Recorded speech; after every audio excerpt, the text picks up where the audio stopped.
नमस्कार दर्शक बंधु प्रातज्योति कार्यक्रम आउ एक नूतन अध्याय को आपण मान को विशेष स्वागत जनाऊँ। आमानकर निरंतर प्रयास एवं ईश्वर निकट में प्रार्थना जे यही अध्याय गुड़िक द्वारा आपण माने उपकृत हुंतु। आपण मानकर परिवार एक सुदृढ़ संगठित एवं ईश्वरंकर अनुग्रहदत्त परिवार ही गढ़ी उठू। यह ही आम मानकर ईश्वर निकट में प्रार्थना एवं आपण माने विशेष करी यही कार्यक्रम को निरंतर भाव में देखुछंती एवं उपकृत हेउछंती। एथिपाई में ईश्वर निकट में धन्यवाद जनाओ। आपण मानक मध्यरु अनेक एथिरे उपकृत हेबा संगे संगे केते गुड़िए प्रार्थनार विषय मानक निकट को लिखिछंती। आमे निश्चित भाव में आपण मानक पई प्रार्थना करूछु एवं करूथबु। प्रभु आपण मानकर सहवर्ती हेउंतु। एही अध्याय रे परिवार संपर्कित आउ केते गुड़िए आवश्यक विषय आमने आलोचना करिबा। परिवार रे भिन्न भिन्न प्रकारर भूमिका निर्वाह करा जाए। आमने आज एक विशेष चरित्र गोटे परिवार उपरे आलोचना करिबा।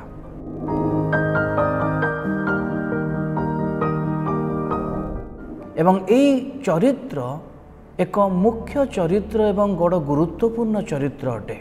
तेणु आमने यही विषय को शुणा जहाद्वारा कि आम मानकर ताहा साहाय्यकारी हब। मोर प्रिय दर्शक बंधु, गोटे परिवार रे अनेक सदस्य रोथुबा बेले गोटे परिवार रे गोटे स्त्री रो भूमिका बड़ गुरुत्वपूर्ण। जड़े स्त्री तार भूमिका भिन्न भिन्न भाव में गोटे परिवार निर्वाह करे। जड़े स्त्री बा जड़े महिला जड़े माँ ही पारंती, जड़े कहार स्त्री ही पारंती, कहार भौणी ही पारंती, कहार सासू ही पारंती, कहार बहु ही पारंती। स्त्री भिन्न भिन्न भाव में परिवार रे निजर भूमिका को निर्वाह करती। तेणु आमनकर गोटे चरित्र नथिबारु आमनकु जानिबा को हबो जे ए समस्त भूमिका को केमती निर्वाह करा जाउची। आमे अनेक समय रे परिवार रे जने माँ भाव रे जदि मु उत्तम मोर संपूर्ण दायित्व को मु निभेई पारुची, ताले कोनोसी न कोनोसी भाव रे जने बहु भाव रे तार दायित्व को बेले बेले मु निभेई पारु नाही। तेणु आमनकु भिन्न भिन्न चरित्र गुड़ी को सठिक भाव में निर्वाह करने दरकार।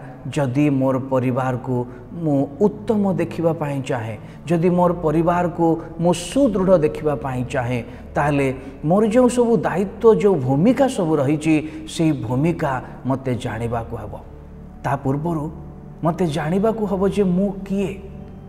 अनेक समय रे पुरुष प्राधान्य समाज रे आमने निजको हजेई देई थाओ, किंतु आममानकर मध्य एक परिचय अछि। आममानकर मध्य एक मूल भूमिका गोटे परिवार रे अछि। जदि गोटे परिवार गठन पाई जदि मोर भूमिका विषय रे मु चिंता करिवि, यह स्वतंत्र भूमिका। कारण स्त्री मानंकु बा महिला मानंकु जो ईश्वर दत्त भूमिका दायित्व सब दिया जाइछि ताहा अन्य मानंकु अर्थात पुरुष मानंकु दिया जाय नाही। अन्य भाव में कहिया पई गले जड़े महिला बा जड़े स्त्री से गर्भधारण करि पारे, जड़े महिला बा स्त्री से स्तन्यदात्री, जड़े महिला बा जड़े स्त्री से परिवार रो जत्नकारिणी। ए सब दायित्व ए सब अधिकार पुरुष मानंकु दिया जाय नाही। यह स्वतंत्र। तेणु यह ईश्वर दत्त अधिकार। अनेक समय रे ए सब अधिकार को आमे बारण करि पारिबानी, ए सब अधिकार रो आमे बंची पारिबानी। ए समस्त विषय ईश्वर दत्त अधिकार। तेणु जदि आमे सृष्टि विषय रे चिंता करू, ताले सृष्टि हिसाब रे आम मानकर अधिकार आम मानकर भूमिका कौन? ईश्वरंकर वाक्य पवित्र बाइबल आदि पुस्तक 1 अध्याय 27 पदरे गोटे कथा लेखा अछि जे ईश्वर जेतेबेले मनुष्य को सृष्टि कले ईश्वर स्वतंत्र भाव सृष्टि कले एवं पुरुष एवं स्त्री करी से सेमानंकु सृष्टि कले। मु आपण मानक पई ताहा पढ़ी कि सुनैबी। आदि पुस्तक 1 अध्याय 27 पद। अनंतर परमेश्वर आपणा प्रतिमूर्ति रे मनुष्य को सृष्टि कले। परमेश्वर प्रतिमूर्ति रे से ताहाकु सृष्टि कले, पुरुष और स्त्री करी से सेमानंकु सृष्टि कले। अन्य भाव रे कहिबा पई गले आपण जणे स्त्री, आपण जणे महिला, किंतु आपण जणे स्वतंत्र। आपण मध्य ईश्वरंक द्वारा समान भाव रे सृष्टि करा जाइछंती। तेणु आपण भिन्न नुहंती, आपण कम नुहंती, किंतु आपणको एक स्वतंत्र अधिकार गोटे परिवार गठन पाई दिया जाइछि। जे प्रकार मु पूर्व कहली जे आपणको स्वतंत्र भाव रे गर्भधारणर क्षमता दिया जाइछि, अधिकार दिया जाइछि। आपण ही स्तन्यदात्री, आपण ए समस्त अधिकार ईश्वरंक पाखरु पाइछंती। तेणु गोटे परिवार गठन पाई आपणकर जो भूमिका रहिछि, एई भूमिका को आपण स्वतंत्र भाव रे निर्वाह करंतु। एहा ही आम मानकर योजना। जदि आपणकर परिवार गठन पाई आपणको दिया जाइतिबा अधिकार को आपण कम व्यवहार करिवे, ताहले आपणकर परिवार सुदृढ़ होई पारिबनी। तेणु आपण जानि रखिबा दरकार जे आपण स्वतंत्र अटंती, आपण ईश्वरंक द्वारा सृष्ट अटंती। मु पदे आपणक पई प्रार्थना करिबी। मंगलमय स्वर्गस्थ पिता, तुमरी पवित्र नामर धन्यवाद करुचु।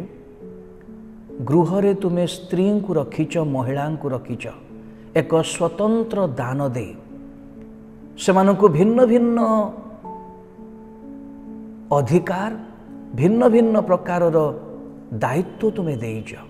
से समस्त दायित्व को तुलेइबा पाई सेमानकु सक्षम कर, ज्ञान बुद्धि शक्ति दियो, उत्तम परिवार गठन करिया पाई सहाय्य कर।